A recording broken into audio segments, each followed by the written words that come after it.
नमस्कार, मी तुमची मैत्रीण आज तुमच्यासाठी घेऊन आली आहे उज्जैन मधलं एक एकदम बजेट मधलं होमस्टे। हे आहे महाकाल होमस्टे।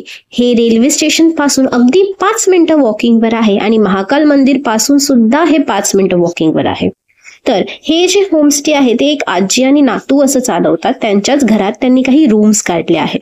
हा वेटिंग एरिया आहे। पडद्यामागे जर तुम्ही बघाल ती डॉर्मिटरी आहे, म्हणजे तुम्हाला जर अख्खी रूम नको असेल, सिंगल बेड हवा असेल तर तेही तुम्ही घेऊ शकतात। आता आम्ही जो घेतला होता हा 3 लोकांसाठीचा रूम होता, तर तो मी तुम्हाला आता दाखवते कसा होता। आता जर तुम्ही आत आला तर हा जो आहे त्यांचा मेन बेडरूम सारखा आहे। इथे तुम्हाला एक कपाट त्यांनी दिलं आहे, लाइटिंगही भरपूर आहे, स्पेसही भरपूर आहे, सामान ठेवायला तुम्हाला असे भिंतीतले खाचे त्यांनी दिले आहेत। इथे तुम्ही अजून एक त्यांनी एक ॲडिशनल रूम जो आहे तो जस्ट असाच दिलाय आणि त्याच्या पुढे जो आहे तो तुमचा बाथरूम आहे। बाथरूम मध्ये कमोड आहे, गीझर आहे, सगळं आहे। साफसफाई ही बऱ्यापैकी होती आणि फक्त इथे बेसिन नव्हता बाथरूम मध्ये, बाकी सगळं चांगलं होतं। सो इथेही तुम्ही तुमचं सामान ठेवू शकता।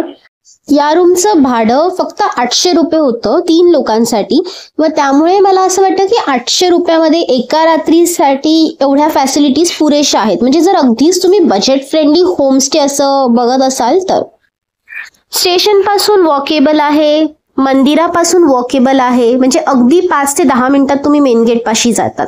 आणि हे जे बाहेरचं जे आहे ना आजूबाजूचं, तो एकदम असा रेसिडेन्शियल एरिया आहे, एकदम असं गावी आल्यासारखंच वाटतं। मला यावेळी होमस्टे मधला अनुभव घ्यायचा होता म्हणून मी हे बुक केलं आणि मला खरंच खूप आवडलं। व्हिडिओ आवडल्यास लाईक आणि चॅनलला सबस्क्राईब जरूर करा। धन्यवाद।